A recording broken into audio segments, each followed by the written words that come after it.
میرے دل میں اللہ نے یہ بات ڈالی کہ اگر انٹرنیشنلی لوگوں کو نور تقسیم کرنے والے مولوی اتنا جھوٹا ہے تو پھر مسیح موعود آ گیا۔ انہوں نے بیعت کر لی۔ وہ دن اور آج کا دن اللہ کا فضل ہے، اس نے کبھی ایک نماز نہیں چھوڑی، اور ہمارے ترکی میں کئی لوگ صرف اس کی تبلیغ سے احمدی ہوئے۔ تو اس لیے یہ بات بھی ہم نے ذہن میں رکھنی ہے کہ اگر کوئی بندہ، ہمارا کام ہے 10 دفعہ آئے، 20 دفعہ آئے، 10 سال آئے، 20 سال آئے، ہمارا کام ہے اس تک بات پہنچانے، کیونکہ ہم رسول اللہ صلی اللہ علیہ وسلم کے پیروکار ہیں، ہم مسیح موعود علیہ السلام کے پیروکار ہیں۔ یہ نہیں کہ یار ادھر تو دماغ ہی کام نہیں کرتا۔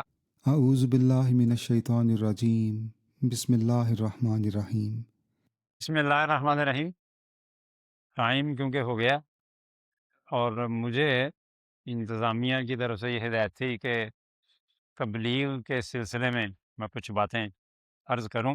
بات یہ ہے کہ حضرت مسیح موعود علیہ الصلوۃ والسلام نے وہ لوگ جو یورپ میں ہیں ان کے لیے حضور نے فرمایا، حضور کی کتاب ہے نور الحق، کہ جو شخص تبلیغ کی غرض سے ان ممالک میں آئے گا اور وہاں وفات پائے گا، وہ شہیدوں میں سے شمار ہوگا۔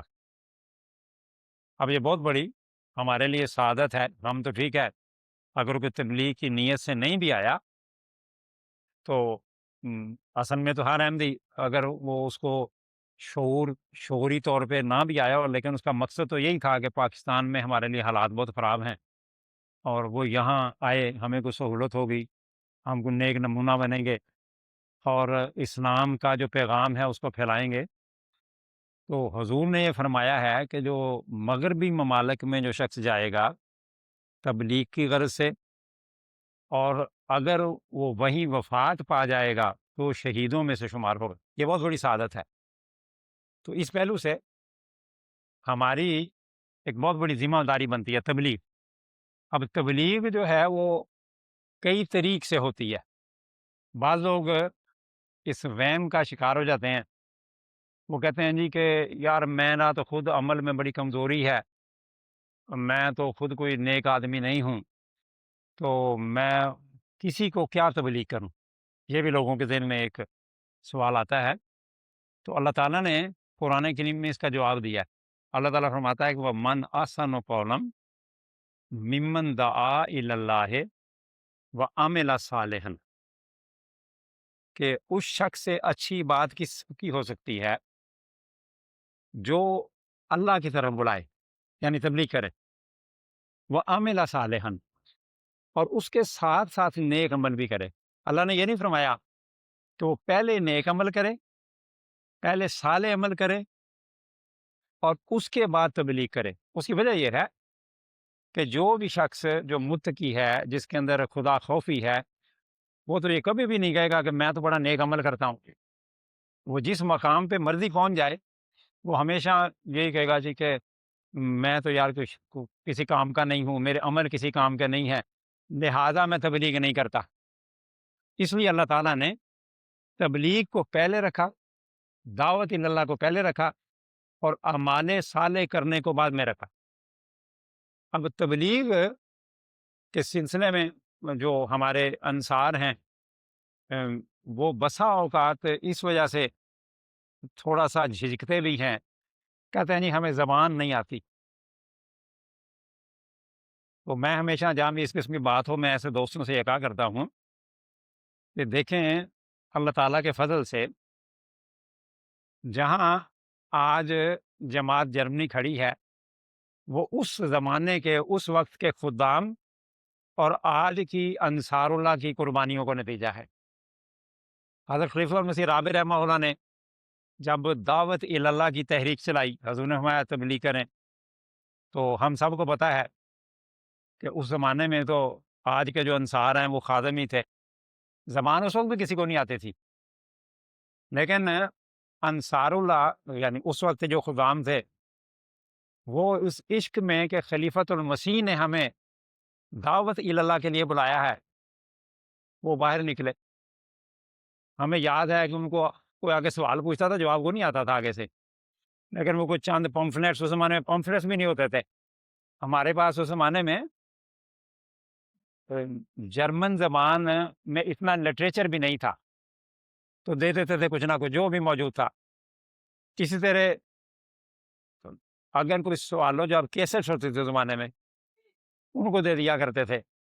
نتیجہ یہ ہوا اللہ تعالیٰ کے فضل سے کہ آہستہ آہستہ آہستہ آہستہ اللہ کے فضل سے یہ جماعت جو ہے وہ ترقی کرتی چلی گئی، اور آج جس لیول پہ جماعت ہے وہ آپ لوگوں ہی کی قربانیوں کا نتیجہ ہے۔ اس لیے یہ جو خیال ہے، یہ بھی میں سمجھتا ہوں کہ مومنانہ خیال نہیں ہے کہ مجھے زبان نہیں آتی اس لیے تبلیغ کیسے کرو۔ تبلیغ کے لیے زبانی آپ کو دلائل کا آنا ضروری نہیں ہے، آپ کا عمل بھی تو تبلیغ ہے نا۔ آپ کا اپنے ساتھیوں کے ساتھ سامنے نیک نمونہ بننا وہ بھی تبلیغ ہے۔ ایک دوست ہیں، وہ احمدی ہوئے، جرمن ہیں وہ نا، تو وہ جب احمدی ہوئے تو یہ 2005 کی میرا خیال بات ہے، تو میں نے دیکھا کہ ان کے ذہن میں یہ بات آئی کہ بس سارا دن مسجد میں بیٹھا رہے نا، اللہ اکبر آگے کریں، تو بس یہ بڑی نیکی ہے۔ تو جب میں نے دیکھا کہ وہ بہت زیادہ اس طرف مائل ہیں، تو میں نے انہیں کہا کہ دیکھیں یہ احمدیت نہیں ہے، اللہ اکبر کرنا، 5 وقت نمازیں پڑھنا، ذکر الہی کرنا، یہ بھی احمدیت ہے، لیکن اصل احمدیت یہ ہے کہ آپ احمدی ہونے کے بعد آپ ایسا نمونہ بنیں کہ آپ کے ماں باپ کہیں کہ یہ بیٹا پہلے والا بیٹا نہیں ہے، آپ کے دوست کہیں کہ یہ دوست پہلے والا نہیں ہے، آپ کے بہن بھائی کہیں کہ یہ پہلے والا نہیں ہے۔ اتنا عملی طور پہ اپنے آپ کو بدلیں، اور یہ تبلیغ ہے۔ اللہ تعالیٰ جزائے خیر دے، انہوں نے مجھے میری اس بات کو مانا، اور آج سے میری مراد ہے کہ اس کے کچھ عرصہ بعد ہی ان کی تقریباً ساری کی ساری فیملی جو جرمن ہے وہ احمدی ہو گئی۔ حالانکہ ان کا بھائی تھا، تو ہم گئے ایک دفعہ اس کو کہ شاید تبلیغ کریں گے، تو اس نے ہمیں اس وقت اس نے کوئی منہ نہیں لگایا۔ تو یہ عملی نمونے کا یہ اثر ہوتا ہے۔ حضرت خلیفۃ المسیح رابع رحمہ اللہ نے ایک دفعہ ایوان محمود میں ربوہ میں خطاب فرمایا کسی تبلیغ کے موضوع پہ، تو حضور نے فرمایا کہ دیکھو اللہ تعالیٰ نے رسول اللہ صلی اللہ علیہ وسلم کو خاتم النبیین قرار دیا، نبیوں کی مہر، اور مہر جو ہے وہ جہاں جاتی ہے وہاں اپنا اثر چھوڑتی ہے، جس پیپر پہ بھی لگتی ہے۔ کبھی ایسا نہیں ہوا کہ پیپر کا کوئی نشان لے کے مہر واپس لوٹا ہے، مہر جہاں لگے گی وہاں اپنا اثر چھوڑے گی۔ حضور نے فرمایا کہ اس میں اللہ تعالیٰ نے ہمیں یہ بتایا ہے کہ دیکھو رسول اللہ صلی اللہ علیہ وسلم جو ہیں وہ ایسے نبی ہیں کہ وہ جہاں بھی جائیں اپنا اثر چھوڑتے ہیں، وہاں کا اثر نہیں لیتے، وہ معاشرہ، وہ ماحول جتنا مرضی خراب ہو۔ اس میں حضور نے فرمایا کہ دیکھو اے احمدیو، تمہارے لیے ایک پیغام ہے، وہ پیغام یہ ہے، اللہ تعالیٰ ہمیں یہ کہنا یہ چاہتا ہے کہ ہر شخص تو فردن فردن محمد صلی اللہ علیہ وسلم نہیں بن سکتا، لیکن من حیث الجماعت تو ہم محمد صلی اللہ علیہ وسلم کے کاپی ہو سکتے ہیں نا۔ کسی میں کچھ خوبیاں ہوں، کسی میں کچھ رسول اللہ کی خوبیاں ہوں، کسی میں کچھ رسول اللہ صلی اللہ علیہ وسلم کی خوبیاں ہوں، تو حضور نے فرمایا کہ ہمیں یہ پیغام ہے کہ دیکھو جہاں جاؤ وہاں کے اثرات نہیں لینے، ہمارا نبی خاتم ہے، اس لیے تم مکمل محمد نہیں بھی بن سکتے تو چھوٹے چھوٹے محمد بن جاؤ، جہاں جاؤ اپنا اثر چھوڑو اور وہاں کے اثرات نہ لو۔ اب اس میں ہم سب کو یہ دیکھنا چاہیے کہ یار میرے ذریعے اللہ تعالیٰ نے کتنے لوگوں کو ہدایت دی۔ اگر صورتحال یہ بنتی ہو کہ میرے ذریعے ہدایت کی بجائے میرے اپنے بڑے بڑے قریبی بدک جاتے ہوں، بھاگ جاتے ہوں، تو پھر تو میں محمد صلی اللہ علیہ وسلم کی کاپی نہیں ہوں، ایک چھوٹی سی کاپی۔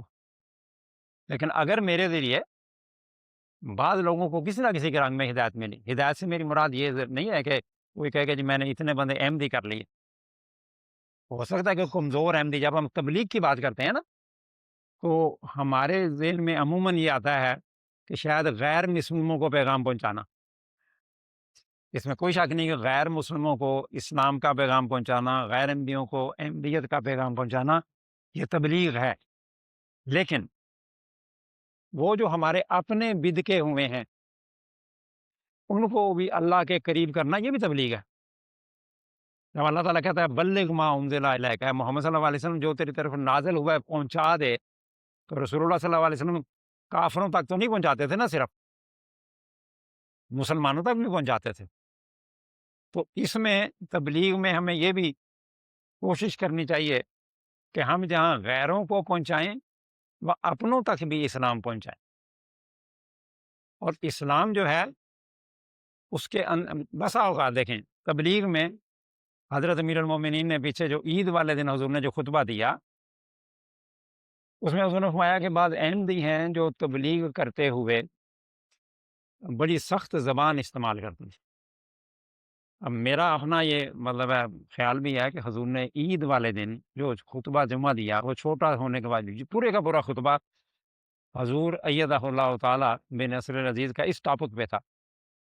یہ تو احمدی نہیں، یہ تو احمدیوں کا طرز نہیں ہے نا کہ اٹھیں اور دوسرے کو جس قسم کی زبان وہ استعمال کر رہے ہیں اب اسی قسم کی زبان استعمال کرنی شروع کر دیں۔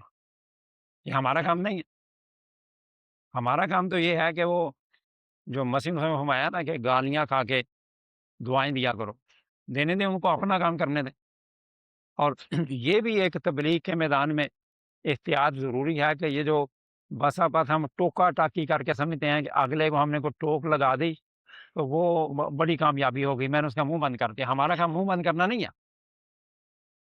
ہمارا کام پیغام پہنچانا ہے آسن رنگ میں، منہ بند کرنا ہمارا کام نہیں۔ ایک بات، دوسری بات یہ کہ ہم بس اوقات سمجھتے ہیں کہ شاید دل تبدیل کرنا بھی ہمارا کام ہے، یہ بھی ہمارا کام نہیں۔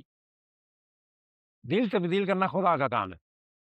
اب میں ایک دفعہ ایک دوست تھے تو وہ میرے پاس وہ آتے جاتے تھے، تو جس حد تک میرے پاس توفیق تھی میں نے ان کو احمدیت کی سچائی کے دلائل بتایا، جو میں بتا سکتا تھا نا۔ میں سمجھتا ہوں کہ جو کچھ تھا میں نے سب کچھ ہی بتایا۔ اب ان کے ساتھ تعلقات بھی اس دوران اتنے ہو گئے، ترک کسی میں کی میں بات کر رہا ہوں، اب ان سے اس دوران تعلقات اتنے ہو گئے میرے کہ کچھ تھوڑی سی فرینکنیس بھی تھی۔ تو ایک دن وہ بھی شاید شرم کی وجہ سے کہ یار میں روز سوال پوچھتا ہوں، بیعت وہ کرتے نہیں تھے، تو انہوں نے مجھے ایک دن آگے دوبارہ کچھ سوال کیا۔ میں نے انہیں کہا کہ میرے بھائی مجھے جتنا علم آتا تھا، جو مجھے پتا ہے، میں نے سب کچھ تمہیں بتا دیا۔ دل میں تبدیل نہیں کر سکتا، دل اللہ تبدیل کرتا ہے۔ اس لیے نہ میرا ٹائم ضائع کرو نہ اپنا ضائع کرو۔ اب ہوا یہ کہ وہ 1 یا 2 دن بعد آئی، کہنے لگے میں نے بیعت کرنی۔ میں بتا رہا ہوں کہ اللہ تعالیٰ دل کیسے تبدیل کرتا ہے نا۔ اب وہ گئے، وہ ترکی میں ایک اخبار نکلا کرتا تھا، وہاں اس اخبار میں ایک مذہب کا کالم تھا، وہ جو مولوی صاحب جو اس میں انٹرنیشنل لوگوں کے سوالوں کے جواب دیا کرتے تھے نا، یہ ان کے پاس گئے اپنی طرف سے کہ چلو شاید وہاں سے مجھے کوئی احمدیت کے خلاف دلیل مل جائے گی اور میں کہہ سکوں گا کہ میں اس وجہ سے بیعت نہیں کرتا۔ اب جب یہ دوست گئے تو انہوں نے جا کے اس سے اتنا ہی ذکر کیا کہ احمدی یا قادیانی کر کے اتنا بھی نام ہی لیا تھا، تو وہ جو مولوی صاحب ہیں وہ اپنی کرسی سے غصے میں اٹھ کھڑے ہوئے اور کہنے لگے کہ دیکھو یہ جو قادیانی لوگ ہیں ان کا نماز سے، قرآن سے، روزے سے کوئی تعلق نہیں، ان سے دور رہو۔ تو انہوں نے جب مجھے آ کے واپس آ کے یہ واقعہ سنایا، کہتے ہیں میں بیعت کرنا چاہتا ہوں۔ میں نے کہا کیا وجہ ہوئی ہے، کیوں کرنا چاہتے ہو نا، اتنا عرصے سے تم کرتے نہیں تھے، آج کیا ہوا ہے؟ انہوں نے مجھے سنایا کہ میں اس طرح مولوی کے پاس گیا، اس نے جب یہ باتیں کی تو میں اصل میں آپ کو بیعت نہ کرنے کی وجہ بتایا نہیں کرتا تھا۔ وجہ یہ تھی کہ شرائط بیعت میں لکھا ہوا ہے کہ میں 5 وقتہ نماز جو ہے وہ باقاعدگی سے ادا کروں گا، اور میں نے ساری عمر نماز نہیں پڑھی۔ کہتے ہیں میں نے ساری عمر نماز نہیں پڑھی اور مجھے یہ بڑا مشکل کام لگتا، لیکن کہتے دوسری طرف میری عادت ہے، میری اللہ نے میری فطرت میں رکھی ہے کہ اگر میں کسی چیز کا وعدہ کر لوں تو میری جان چلی جائے، وعدہ میں پورا کرتا ہوں۔ لیکن یہ نماز مجھے اتنی مشکل لگتی تھی کہ میں یہ سمجھتا تھا کہ اگر میں نے یہ وعدہ کر بھی لیا بیعت فارم پور کر کے تو میں یہ کام نہیں کر سکوں گا.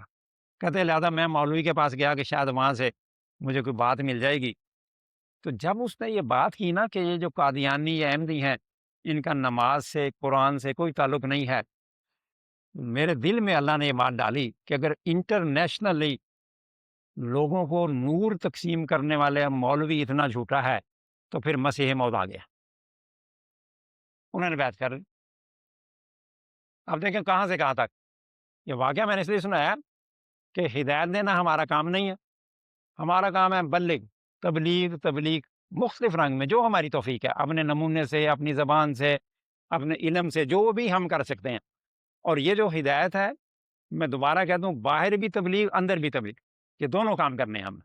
اور اپنی زبان کو ایک دائرے میں رکھ کے کرنے ہیں. یہ نہیں کہ مطلب گالی گلوچ شروع کر دی، اوٹ پٹان مطلب ہے وہ جو جس قسم کی وہ باتیں کرتے ہیں، میں کہوں جی کیونکہ وہ کر رہا تھا میرا بھی حق بن گیا. تو وہ شخص جس کے میں نے ذکر کیا اس نے آج وہ ماشاءاللہ جماعت کے بڑے اچھے وہاں ذمہ داری پہ. اور اس کے بعد جو بتانے والی بات ہے، وہ دن اور آج کا دن اللہ کا فضل ہے، اس نے کبھی ایک نماز نہیں چھوڑی. اور ہمارے ترکی میں کئی لوگ صرف اس کی تبلیغ سے احمدی ہوئے. تو اس لیے یہ بات بھی ہم نے ذہن میں رکھنی ہے کہ اگر کوئی بندہ، ہمارا کام ہے 10 دفعہ آئے، 20 دفعہ آئے، 10 سال آئے، 20 سال آئے، ہمارا کام ہے اس تک بات پہنچانے، کیونکہ ہم رسول اللہ صلی اللہ علیہ وسلم کے پیروکار ہیں، ہم مسیح موعود علیہ السلام کے پیروکار ہیں. یہ نہیں کہ یار ادھر دماغ ہی کام نہیں کرتا. بعض لوگ کہہ دیتے ہیں نا میرا کام ہے میں اپنی ڈیوٹی ادا کروں اور اللہ کا کام اللہ پہ چھوڑ دی. ہم غلطی یہ کرتے ہیں کہ اللہ کے اپنا کام کرتے نہیں اور اللہ کا جو کام ہے اس میں مداخلت کرتے ہیں، اس میں پھر برکت نہیں پڑتی. ٹھیک ہے جی. پھر اور ایک جو ہمارے کرنے والا کام ہے، جب ہم کسی کو بھی کوئی بات سمجھاتے ہیں، تبلیغ کرتے ہیں، وہ باہر ہو سکتی ہے، اندر ہو سکتی ہے. تو بسا اوقات یہ ایک بہت بڑی غلطی ہوتی ہے کہ ہم اس بندے کو اپنی ذات سے اٹیچ کر لیتے ہیں. ٹھیک ہے، وہ سمجھتا ہے یہ کوئی بڑی چیز ہے. اب اس کا ایک بہت بڑا نقصان ہوتا ہے. اس کا نقصان یہ ہوتا ہے ہم کمزور لوگ ہیں. جب ہم سے کوئی غلطی سرزد ہوتی ہے تو وہ شخص یہ سمجھتا ہے کہ یہ احمدیت یہ ہے. اس لیے جس شخص کو بھی تبلیغ کریں اس کو ہمیشہ یہ بات کہیں، ہمیشہ، جو میں نے اللہ کے فضل سے ہمیشہ کہی ہے کہ دیکھیں میں مسلمان ہوں، اسلام نہیں ہوں. میں احمدی ہوں، احمدیت نہیں ہوں. لہذا اگر میری کوئی غلطی، میری کوئی کوتاہی، میرا کوئی گناہ تیری ٹھوکر کی وجہ بنا تو یہ تیری اپنی غلطی ہے، میری غلطی نہیں. میں تو ویسے ہی کمزور. اس کا یہ مطلب نہیں کہ میں مطلب ہے غلطیاں کروں، نہیں، میں اپنے آپ کو سمیٹنے کی کوشش کرتا ہوں لیکن میں کمزور انسان ہوں. لہذا ایسے لوگوں کو ہمیشہ اس کی طرف جوڑیں جس کو اللہ نے امام بنایا، نظام خلافت سے، خلیفہ وقت سے جوڑیں ایسے لوگوں ہمیشہ، ہر ایک کو. اس کا فائدہ یہ ہوگا کہ اگر آپ میں کوئی غلطی ہوگی بھی تو ان لوگوں کو ٹھوکر نہیں لگے گی، ورنہ وہ لوگ بہت جلدی ٹھوکر کھا جاتے ہیں. آپ نے کئی لوگ دیکھے ہوں گے بڑے مخلص، پھر بعد میں وہ احباب جماعت کی غلطیوں کی وجہ سے، کسی عہدیدار کی غلطی سے وہ دور ہو جاتے ہیں. تو اس میں یہ ہمیشہ جو یاد رکھنے والی بات ہے اور ان لوگوں کو بتانے والی بات ہے، باہر بھی اور اپنوں کو بھی، کہ دیکھو احمدیت ایک ہسپتال ہے. ہر وہ شخص جو اپنے آپ کو روحانی بیمار قبول کرتا ہے وہ اس ہسپتال میں آ کے اپنا نام رجسٹر کروا لیتا ہے. لیکن میں دوبارہ بتانا چاہتا ہوں، احمدیت ایک ہسپتال ہے جس میں ہر وہ شخص جو اپنے آپ کو روحانی بیمار قبول کرتا ہے آتا ہے اور اپنا نام رجسٹرڈ کروا لیتا ہے.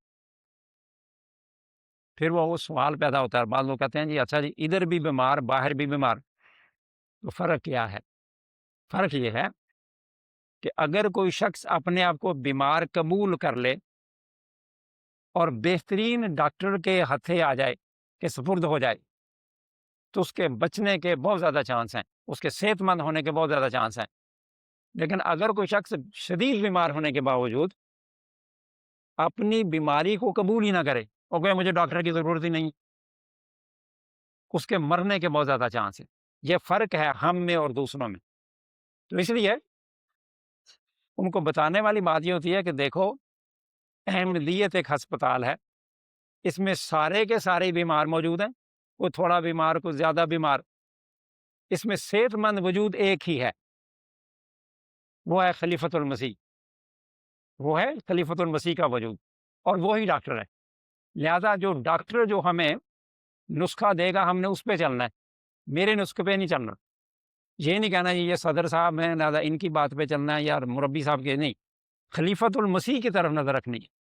تو اگر اس رنگ میں ہم تبلیغ کریں گے تو اللہ تعالیٰ کے فضل سے ہماری کمزوریوں کو دیکھنے کے باوجود لوگوں کو ٹھوکر نہیں لگے گی۔ لیکن اگر ہم نے اپنے آپ کو کچھ سمجھنا شروع کر دیا، ہم سمجھے کہ میں بڑا با علم ہو گیا ہوں، میں بڑا با عمل ہو گیا ہوں، اور اس طرح لوگ میری بات سے بہت متاثر ہوتے ہیں، اگر ہمارے دماغ میں کسی دن بھی یہ بات آ جائے تو یہ بہت خطرناک بات ہے۔ تو ایک تو تبلیغ کے میدان میں یہ احتیاط کرنی چاہیے۔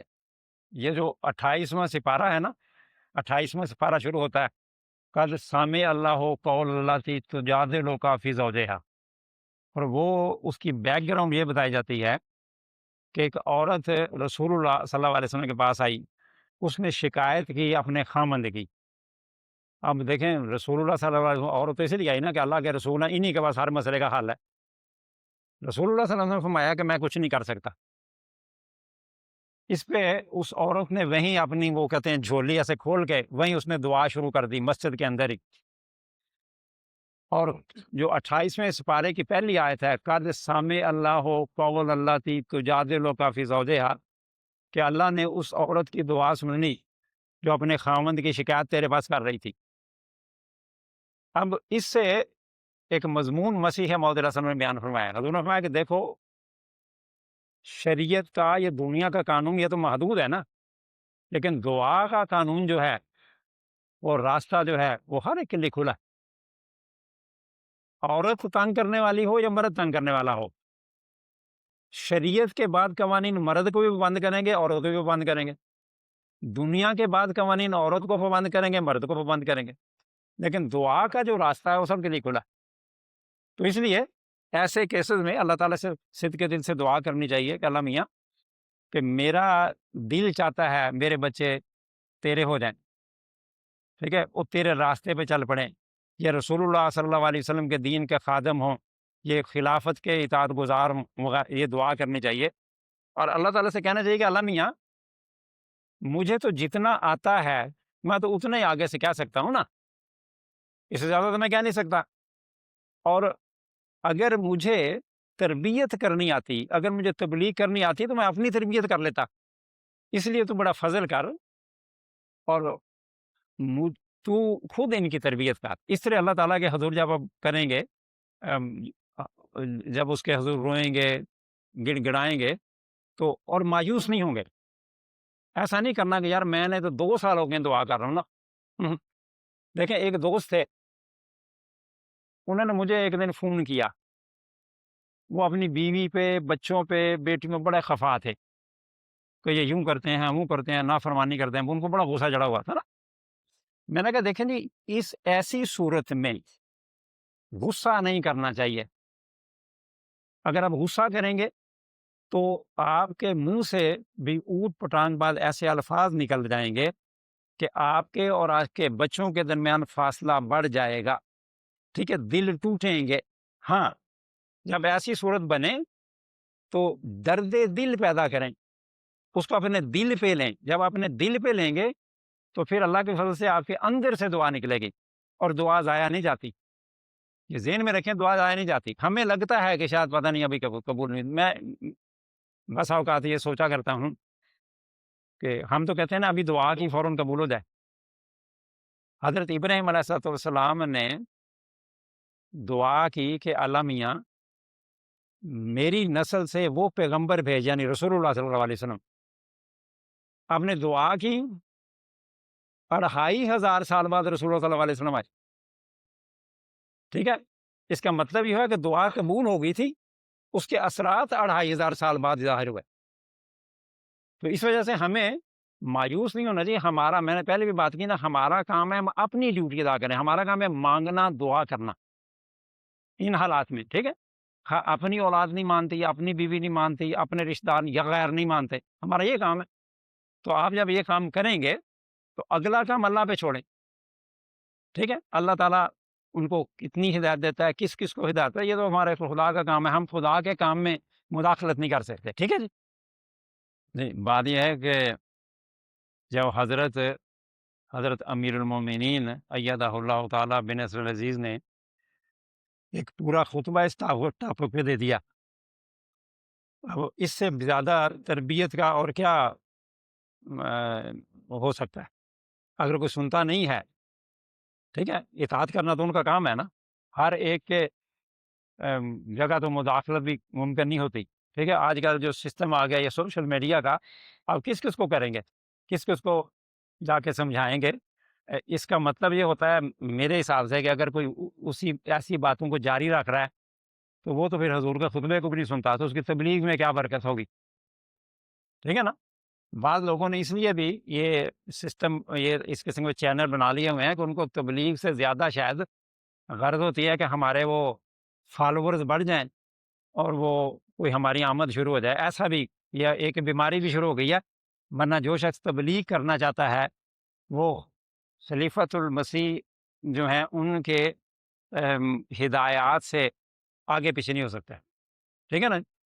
اس میں یہی ہو سکتا ہے کہ ہم اگر کسی کو جانتے ہیں اس کو خود سمجھا دیں کہ یار یہ تو زیادتی ہے، ایسے نہ کریں، اس قسم کے الفاظ استعمال نہ کریں۔ ہاں، ایک اور بات میں بتا دوں، بس اوقات نا بعض لوگ کہتے ہیں جی قرآن میں بھی تو سخت الفاظ استعمال ہوئے ہیں، قرآن کریم میں مسیح موعود علیہ السلام نے بھی خاص سخت الفاظ استعمال کیے ہیں، ایسے لوگ کہہ دیتے ہیں نا اپنا جواز پیدا کرنے کے لیے، تو یہ بات ٹھیک نہیں ہے، یا ان کا یہ کہنا یہ اپنے لیے جواز پیدا کرنا ٹھیک نہیں ہے۔ اس کی وجہ یہ ہے کہ جو اللہ تعالیٰ کا نبی ہوتا ہے وہ جج کے طور پہ آتا ہے، وہ اپنے زمانہ کا جج ہوتا ہے۔ جج نے چور کو چور کہنا ہے، جج نے زانی کو زانی کہنا ہے، ٹھیک ہے؟ جج نے بدماش کو بدماش کہنا ہے، اور جج کا یہ کہنا یہ اس کے بچوں کو رائٹ نہیں دیتا کہ وہ بھی کہتے پھر لوگوں کے بارے میں کہ بھی تم چور ہو، تم بدماش ہو، تم زانی ہو، فلاں، یہ وہ رائٹ نہیں ہے، ٹھیک ہے؟ ہمیں اپنی خلفاء کی طرف دیکھنا چاہیے جو جن کو اللہ تعالیٰ نے ہماری امامت کے لیے کھڑا کیا، وہ جس قسم کی زبان وہ استعمال کرتے ہیں اسی قسم میں ہمیں استعمال کرنی چاہیے۔ اور خلیفہ وقت جو ہیں، اگر ہم ان کے بظاہر تو یہ نمائندگی ہے جی، میں جی نمائندہ بن کے تبلیغ کر رہا ہوں، تو اگر ان کا طرز عمل ہم استعمال نہیں کرتے تو یہ تو کیا کوئی تبلیغ نہ ہوئی۔ خلیفہ ثانی رضی اللہ تعالیٰ عنہ نے فرمایا ہے کہ مبلغ وہ نہیں ہے جو خلیفہ وقت کی عقل بنے، اس کا دماغ بننے کی کوشش کرے، مبلغ وہ ہے جو خلیفہ وقت کی بانسری بنے، اور بانسری کی اپنی کوئی آواز نہیں ہوتی، اس میں آپ جو آواز ڈالتے ہیں وہ آگے بھیج دیتی ہے، ٹھیک ہے، آگے لوگوں کو وہ سنائی دیتی ہے۔ تو اگر کوئی شخص مبلغ بنتا ہے یعنی تبلیغ کرتا ہے، کہتا ہے میں تبلیغ کر، میں مبلغ احمدیت ہوں، اور وہ خلیفہ وقت کی بانسری نہیں ہے تو وہ احمدیت کا مبلغ نہیں ہے، کسی اور کا مبلغ ہوگا۔ جو میرے ذہن میں جو میں جو بات اس جو پہلی ہے کہ خلافت رابعہ کے زمانے میں لوگ کٹھے کر کے لاتے تھے، ہم نے وہ زمانہ اپنی آنکھوں سے دیکھا ہوا ہے الحمدللہ۔ بات یہ ہے کہ اعتراض کرنے والے تو اعتراض کرتے رہتے ہیں کہ جو لے آئے کٹھے کر کے لے آئے، یہ جھوٹ بول دیا فلاں کر کے۔ اصل بات یہ ہے کہ نتیجہ کیا نکلا۔ خلافت رابعہ جب حضور خلیفہ بنے تو میرا خیال ہے 60 ممالک میں، 60 ملکوں میں جماعت تھی جہاں تک مجھے یاد ہے، اور پھر وہ 100 150 مطلب 100 سے تو بہت زیادہ، مجھے پتہ نہیں حضور کی وفات تک کتنے ملکوں میں پہنچی، اور وہ اسی وجہ سے ہوئی کہ کوئی کسی طرح کھینچ کے لایا، کسی طرح کھینچ کے لایا، اور لوگ آئیں گے تو واپس جائیں گے نا جی۔ اب مجھے یہ بتائیں، میں ہمیشہ یہ سوچا کرتا ہوں کہ جب مولوی محمد حسین بٹالوی کی روح کو یہ خبر ملتی ہوگی کہ آج لوگ 10,000 لوگوں نے مرزا غلام احمد قادیانی کی صداقت پہ دستخط کیے ہیں، جس طریقے سے بھی کیے ہیں، اس کی روح کتنی تڑپتی ہو۔ اور اگر ہماری روح بھی تڑپنی شروع ہو جائے مولوی محمد حسین بٹالوی کی طرح تو پھر کوئی سوچنے والی بات ہے۔ ہمارا کام یہ تھا اس وقت، میں آپ کو بتاؤں، ایک طبقہ وہ تھا جو لوگوں کو کھینچ کھینچ کے لاتا تھا، اور ایک طبقہ وہ تھا جو صرف ان پہ اعتراض کرتا تھا۔ حالانکہ جو آ گئے تھے، جنہوں نے بیعت بھی کر لی تھی، اگر دوسرے اعتراض کرنے کی بجائے وہ بھی ان کو سنبھالنے میں مدد کرتے، جس طرح بھی وہ آ گئے تھے۔ مجھے یہ بتائیں، جب ایران مسلمان ہوا تھا تو سارے پورے اسلام کی ڈیٹیل پڑھ کے مسلمان ہوئے تھے؟ جب عراق مسلمان ہوا تھا، یعنی جب یہ اسلام پھیلنے لگا ہے، قبیلے کے قبیلے، ملکوں کے ملک جب مسلمان ہوئے، تو کیا انہوں نے الف سے کیا کہتے ہیں بسم اللہ کی بے سے ون ناس کی سین تک قرآن پڑھ لیا تھا؟ ساری تفاصیل ان کو پتہ چل گئی تھی۔ انہوں نے بنیادی بات قبول کر لی، لا الہ الا اللہ محمد رسول اللہ۔ وہ مسلمان ہوئے، پھر کام ہوا وہ والا کہ ویسے ان کی نسلیں مسلمان ہو گئی۔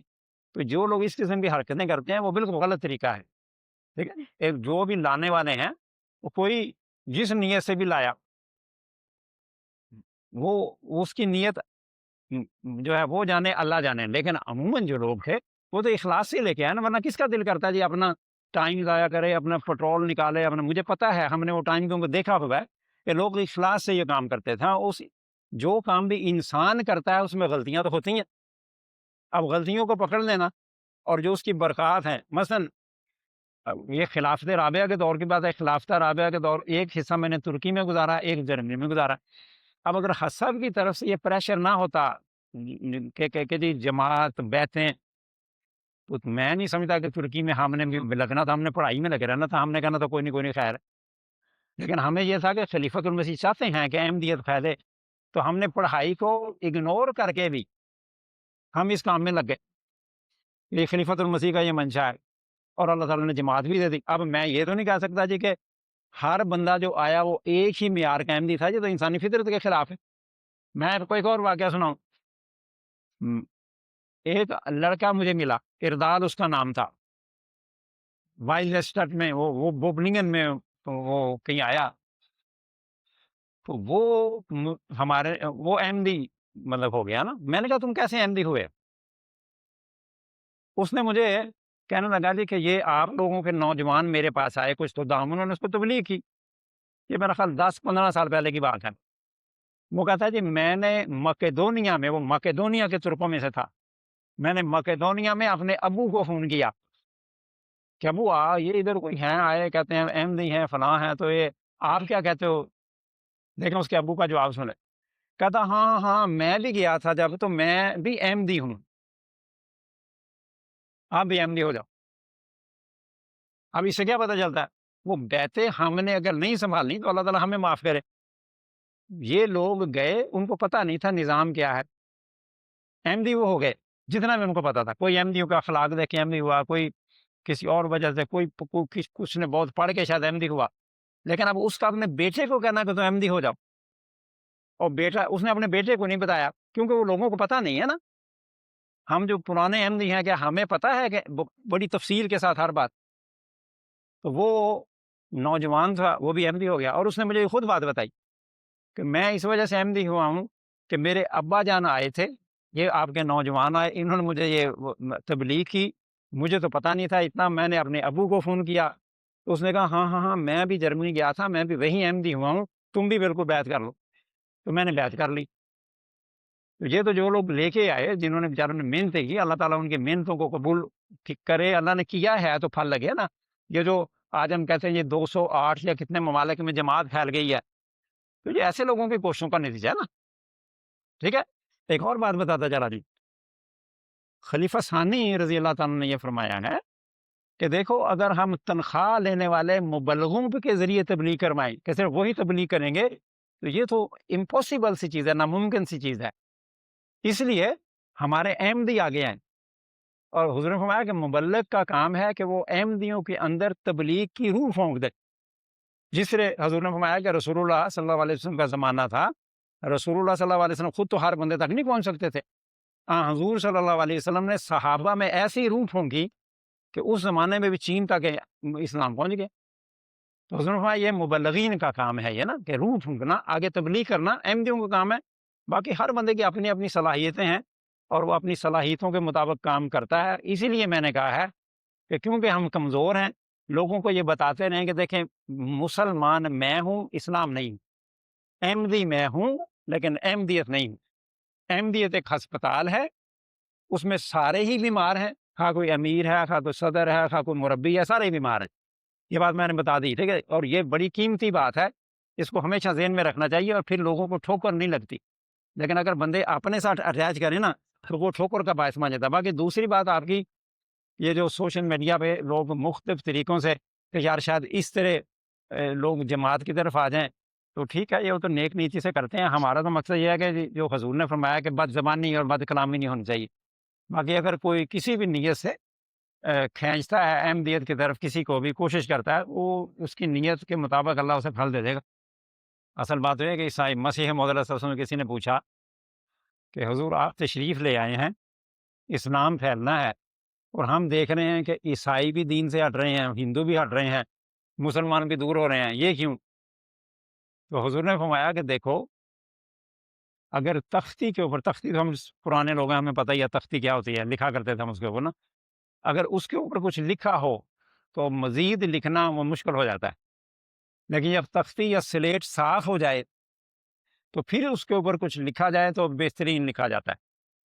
تو حضور نے فرمایا کہ اللہ کی تقدیر یہ چاہتی ہے کہ یہ سلیٹ صاف ہو جائے، ٹھیک ہے، پھر اس کے اوپر لکھا جائے۔ تو یہ اللہ کی تقدیر ہے، ہمارا کام ہے پیغام پہنچانا۔ ہم نے دل کسی کا نہیں بدلنا، نہ ہی ہماری یہ کوشش ہے کہ جی ہمیں کسی کو، مطلب ہے ہم کسی کو ہدایت دے دیں، ہم تو ہدایت دے ہی نہیں سکتے نا، اللہ تعالیٰ نے دینی ہے۔ ہاں، اس کا یہ مطلب نہیں ہے کہ ہم تبلیغ نہیں کریں، ہمارا کام ہے پیغام پہنچانا، پیغام پہنچانا، پیغام پہنچانا، باہر والوں کو بھی، اندر والوں کو بھی، ٹھیک ہے۔ یہ نہیں کہ جی یہ احمدی ہے، اس کو پیغام نہیں پہنچانا، اس کو بھی پہنچانے والی باتیں۔ رسول اللہ صلی اللہ علیہ وسلم نے اسے فرمایا کہ فَلْيُبَلِّغُ الشَّاهِدُ الْغَائِبَ، کہ دیکھو جو میرے سامنے بیٹھے ہیں، جو یہاں آئے ہیں، وہ میری باتوں کو ان تک پہنچائیں جو یہاں نہیں ہیں۔ یہ ان کے لیے تھے نا جو مسلمان ہو گئے تھے، کہ اس طرح ہی اسلام پھر پھیلا۔ تو یہ ہمیں بھی طریق رکھنا چاہیے کہ ہم باتیں باہر بھی بتائیں، اندر بھی بتائیں۔ ان کے جنازے میں ہم خود فیصلہ کر کے شامل نہیں ہو سکتے، نظام جماعت کے تھرو خلیفۃ المسیح کے پاس جائے گا، پھر حضور انور جو فیصلہ فرمائے، ٹھیک ہے نا۔ یہ نہیں کہ ہر بندہ فیصلہ کرے کہ یہ بندہ بڑا اچھا تھا، میں شامل ہو جاؤں، ٹھیک ہے۔ کئی بندے ہوتے ہیں، بعض لوگ حضرت مسیح نے فرمایا کہ منافق ٹائپ ہوتے ہیں۔ مسیح نے فرمایا کہ آپ لوگ اگر علل اعلان یہ کہیں کہ مرزا غلام احمد قادیانی مومن ہے، ایمان لانا الگ بات ہے، مومن ہے، اور اس کو کافر کہنے والوں کو ہم کافر قبول کرتے ہیں، تو پھر تو میں مانوں گا کہ ہم تم نے واقعی کہ تم ٹھیک ہو۔ لیکن عمومی طور پہ حضور نے فرمایا کہ لوگ ہوتے ہیں منافق ٹائپ، ہمارے پاس آئے اور نہیں جی ہم تو مرزا صاحب کو بڑا زبردست مانتے ہیں، ماشاءاللہ کیا خوبی ہے وغیرہ، ادھر گئے وہ کہتے ہیں یار کیا کریں، بس وہ قادیانی تھا، اس کا ذرا کام پڑ گیا مجھے تو میں نے یہ بات کہہ دی، یا ادھر جا کے یہ نہیں کہتا تو ویسے ہی کہتے ہیں جی وہ نہیں یہ تو بڑے خطرناک لوگ ہیں، بس سوشل تعلقات تو رکھنے پڑتے ہیں، ٹھیک ہے۔ تو یہ اس لیے کوئی بندہ یہ ذہن میں نہ سمجھے کہ میں خود فیصلہ کر لوں گا کہ میں نے جنازے میں شامل ہونا ہے، وہ فیصلہ صرف خلیفۃ المسیح نے کرنا ہے، ٹھیک ہے، اور وہ بھی نظام کے تھرو رپورٹ جاتی ہے کہ جی یہ دوست ہیں، ان کی ساری عمر احمدیت کا، جماعت کا یہ تعلق رہا ہے، تو اگر حضور فرما دیں، ٹھیک ہے۔ تو اس وجہ سے میں نے کل پرسوں کسی کا پڑھا تھا، غالباً مولانا غلام رسول راجے کی رضی اللہ تعالیٰ عنہ کا، کہ وہ کسی نے کہا جی کہ مطلب وہ نماز مولوی صاحب کی امامت میں پڑھنی تھی، انہوں نے کہا نا میں تو دعا کرتا رہتا ہوں کہ وَجْعَلْنَا لِلْمُتَّقِينَ اماما، اللہ میں وہ جب متقیوں کو امام بنا، تو جو زمانے کے امام کا منکر ہو گئے وہ متقی تو نہیں، میں کیوں آپ لوگوں کو امام بنے، ٹھیک ہے نا۔ بزرگان نے تو اس حد تک کے سلسلے میں وہ حساسیت دکھائی ہے، سینسٹیو تھے وہ لوگ نا، اس لیے ہمیں بھی یہ بات ذہن میں رکھنی چاہیے۔ بات یہ ہے کہ بعض یہ جو کھانا تقسیم کرنا، کھانا دینا وغیرہ جو کام ہے نا، اب یہ تو عیسائیوں وغیرہ نے، چرچ نے لوگوں کی بھوک سے فائدہ اٹھایا، ان کو اپنی طرف ان کی بھوک سے کھینچا، تو یہ ٹھیک طریقہ نہیں ہے۔ اس وقت ہمارے خلفاء نے اس کو اس رنگ میں پسند نہیں کیا۔ انسانیت کی خدمت ایز اے احمدی ہمارا فرض ہے، اور انسانیت کی خدمت کرتے ہوئے وہ باقی بات ہے، وہ سوچیں گے خود بخود ہی کہ یار یہ کون لوگ ہیں، یہ کیسے لوگ ہیں، وہ ایک دن اللہ کرے گا وہ احمدیت کی طرف بھی آ جائیں گے، لیکن ہمارا لوگوں کی مجبوری کو تبلیغ کے لیے استعمال کرنا ٹھیک نہیں ہے۔ حضرت خلیفہ مسیح رابع رحمہ اللہ سے ایک دفعہ ایک ٹیچر نے یہ کہا کہ جی میں، وہ خاتون تھی کوئی، کہ حضور میں تو نا سکول میں بڑی تبلیغ کرتی ہوں۔ اب دیکھیں خلفاء تو تقوی کے بہت اعلیٰ مقام پہ قائم ہوتے ہیں۔ حضور نے فرمایا کیا سکول تمہیں تبلیغ کی تنخواہ دیتا ہے؟ ٹھیک ہے نا، یہ بڑی باریک بات ہے۔ کوئی اور ہوتا کہتا ہاں بڑا زبردست بڑا، انہوں نے کیا تبلیغ ہے؟ ہاں، تب وہاں تو اگر ہم اپنی ڈیوٹی صحیح ادا کرتے ہیں یہ بھی تبلیغ ہے۔ تبلیغ ہے نہیں، بعد میں تبلیغ کر لیں اگر کوئی تبلیغ کرنی، یہ تو نہیں کہ سکول کے ٹائم کو آپ تبلیغ میں وفات مسیح ثابت کرنے میں، ختم نبوت کے مسئلے پہ صرف کریں۔ سکول تو ہمیں اس کے لیے تنخواہ نہیں دیتا نا۔ تو یہ بھی تبلیغ ہے کہ جس کام کے لیے آپ کو لگایا گیا ہے اور جس کام کے لیے آپ کو ادائیگی کی جا رہی ہے وہ کام کریں، یہ ایمانداری ہے۔ یہ تو کوئی ایمانداری نہیں کہ مثلاً فرض کریں مجھے جماعت نے بلایا ہے اس سیشن کے لیے اور میں چلا جاؤں ادھر جا کے جی نہیں میں نے قرآن کریم کی تلاوت کرنی ہے، بڑا ثواب ہے۔ ٹھیک ہے، عمل صالح یہی ہے کہ جس جو حالات ہوں اور جس کام کی جیسے ضرورت ہو، جس کا ٹائم تقاضا کر رہا ہو، اس وقت وہی کام کیا جائے، یہ عمل صالح ہے۔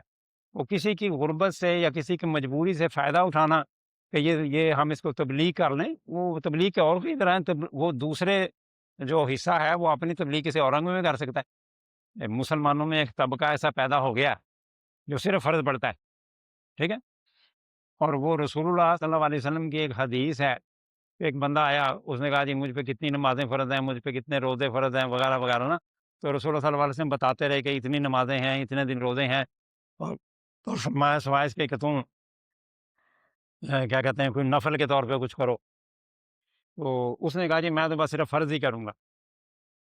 تو آپ نے فرمایا کہ اگر یہ اپنی بات پہ صادق رہا تو یہ کامیاب ہو گیا، ٹھیک ہے نا۔ اب بعض لوگ غلطی سے اس کو اس رنگ میں لیتے ہیں کہ کوئی نماز بس فرض ہی پڑھ لیں۔ اب دیکھیں ہمارے علاقوں میں سیلاب آتا ہے نا،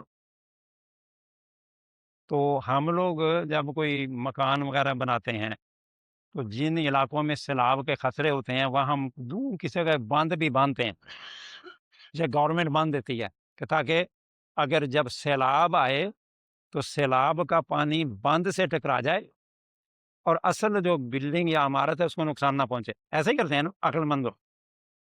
اسی طرح ہی یہ جو نماز سے پہلے فرضوں سے پہلے جو نماز میں نوافل یا سنتیں ہیں وہ باندھ ہیں جو ہم نے اصل عمارت کے گرد باندھا ہے۔ شیطانی خیالات کا جو سیلاب ہے وہ اگر آئے گا تو پھر فرضوں کو نقصان نہیں پہنچائے گا، وہ نقصان صرف ان حصوں کو پہنچا دے گا جو بند کا الائنس ہیں، ٹھیک ہے۔ تو اس لیے رسول اللہ صلی اللہ علیہ وسلم نے سنتیں رکھی ہیں، نوافل رکھے ہیں تاکہ فرضوں میں انسان زیادہ توجہ دے سکے، اور اس سے پہلے جو ہے وہ اگر انسان توجہ سے پڑھنے کی کوشش کرتا ہے سنتیں، پھر بعد میں کیا کہتے ہیں سنتیں وغیرہ، تو اس کے نتیجے میں ہماری اصل بلڈنگ کو نقصان نہیں پہنچتا، ٹھیک ہے نا۔ تو یہ اس کی فلاسفی ہے اصل میں۔ تو وہ لوگ تو بہت بڑی غلطی کرتے ہیں جو صرف فرضوں کے ساتھ گزارا کرتے ہیں۔ اب مجھے یہ بتائیں کس کے فرض ہیں جو کمپلیٹ ہیں، جو مکمل ہیں؟ کون ہے جو کہہ سکتا ہے جی میں کام سے نکلے فیکٹری سے اسی وقت آگے آپ نے فرض نیت لی ہے، اور کون ہے جس کے دماغ میں کام کی باتیں نہیں آتی ہیں کام سے متعلقہ؟ وہ کہا جی نہیں میں نے تو بڑی نماز ماشاء اللہ کامل پڑھ لی، ٹھیک ہے نا۔